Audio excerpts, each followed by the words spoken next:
You may or may not remember that I spoke to a man called Philip Pocock, who had some rather unusual ideas about homosexuality.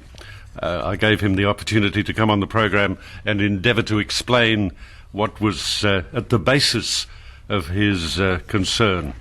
This morning I got an email from Gary Burns, and the subject is listed as Gay rights activist Gary Burns considers legal action against radio broadcaster John Laws over his on-air interview with Philip Pocock.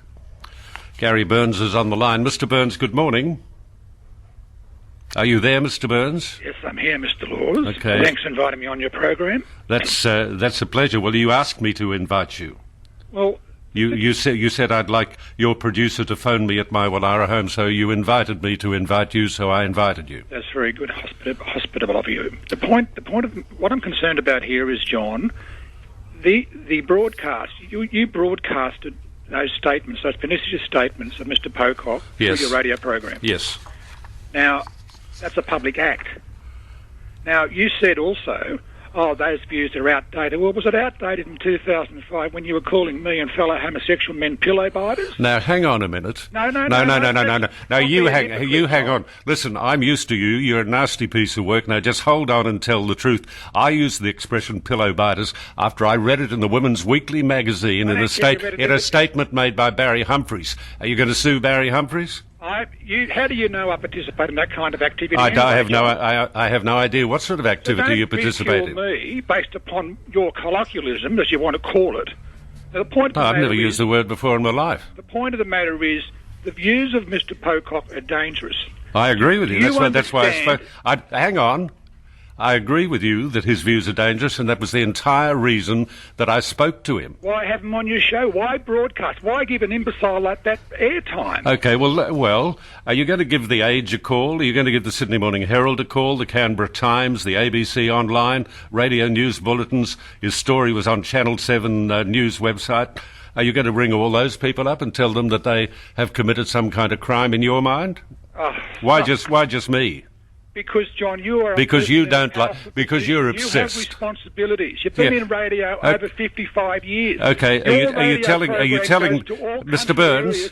discrimination and vilification is rampant. Mr. Burns, are you telling me that the Age and the Sydney Morning Herald and the Canberra Times and the ABC don't have a responsibility? Everybody has a responsibility to promote tolerance and understanding of homosexual Australia, including you. You're not above the law, John. And that's what I endeavour to do, Mr. Burns, and I always have endeavoured to do it. You on there for 30 minutes, you thought I was some silly little guy from Oxford with my backside hanging out of my pants. You understood after 5 minutes.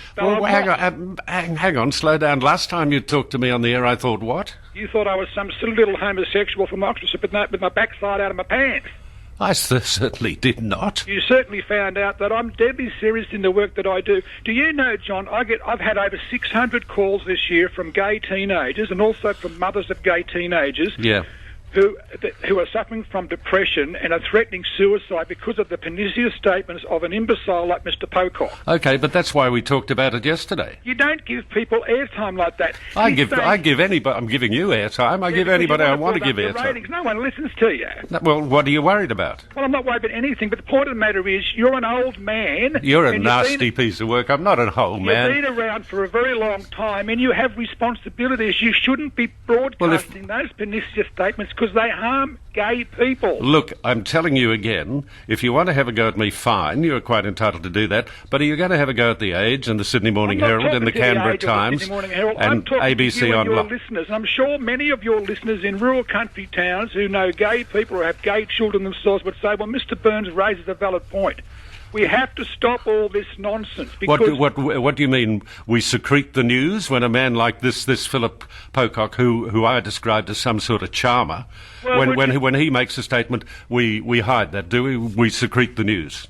No, what I'm saying to you... Well, he told an online forum run by the Catholic Church that society must criminalise male homosexuality. Hang on. I found that absolutely outrageous, and consequently I wanted to challenge him. I came out on your side, not his. Yeah, but you didn't in 2005, did you? Well, who cares about 2005? You know, you seem to think you're above the law, John. I don't think I'm above the law. You're not above the law. I don't think I'm above the law. You know, and the point of the matter is, the situation situation is I'm getting a lot of calls from teenagers, gay teen and lesbian teenagers. What's that got to do with me? Because of these kinds of statements being aired through radio programs like yours. They impact on young people's lives. Settle down, Mr. Burns, for goodness sake, settle down. Because I'm tired of old men like you. Don't call me an old man. I'm a perfectly healthy man, and I'm well, you're as not active. 21. I'm certainly not. Neither are you. You're not blowing out the candles, are you? No. Well, I could.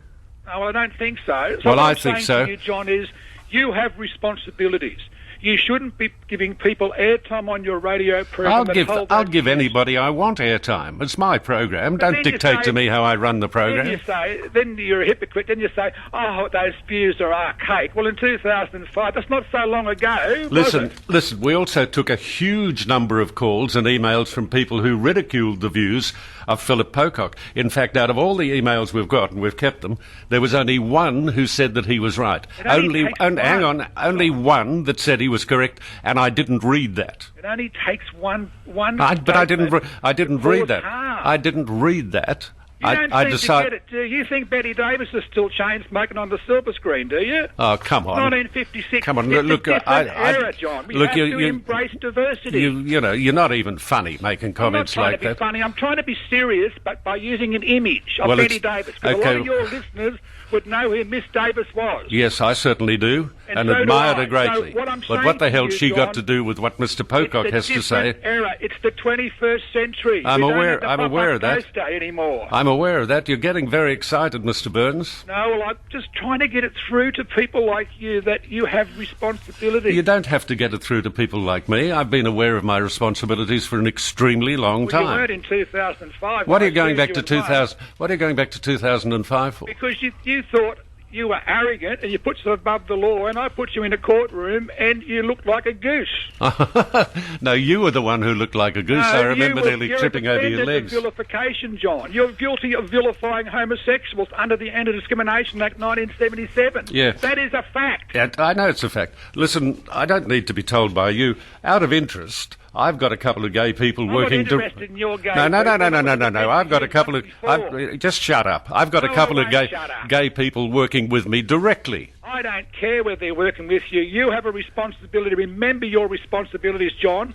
Yeah, look, don't instruct me, Mr. Burns. You're a serial pest. Why do you listen to the program if you get so upset by it? Because I just think that you're above the law. You think that you're a law unto yourself. I'll tell you what. You fart in bed too, John. Oh, come on, you're disgusting. You're just the same as everybody else out there. You've proved it now. You're just a disgusting piece of work. Well, why have me on your program if it's so disgusting? Well, because you told me to ring you. Because you want to build up your... No. You tell me nobody listens to you anymore. You're like the milk in the refrigerator. The use by date came around 20 years ago and you can't accept it. Okay, well, that's fine. If you want to believe that, I'm having a terrific time doing what I'm doing. I'm making plenty of money. We're entertaining a lot of people. At the end of the day, that's what you hate, you little jerk. You really are a piece of work. Money. I don't care about money. You can't put that in your coffin. There's no pockets in a shroud. No, very tired old expression. And there's no room in your coffin for your BMW either. It's not about money, John. It's about people. I haven't got a BMW, Mr. Burns. I don't know what you got, a Volvo or a Mercedes bus, but the point of the matter is there is no room in your coffin. Oh, you come out... dear, you are a petulant little person. Anyway, I'm tired of talking to you, and I'm sure you're tired of talking to me. Don't listen to the program, Mr. Burns, if you don't like it, but you're a petulant little person, shall I say.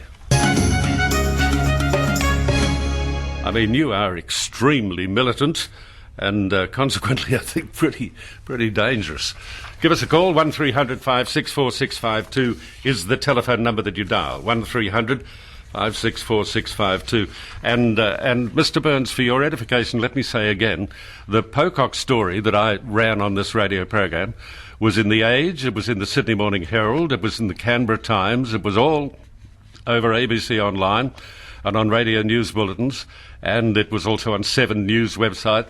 So it was widely reported in the gay press too, in the UK online website, Pink Press, Canberra's Riot Act, Sydney's online publication, samesame.com. It was all over the place. So it wasn't just here. You're going to sue them all, are you? Good.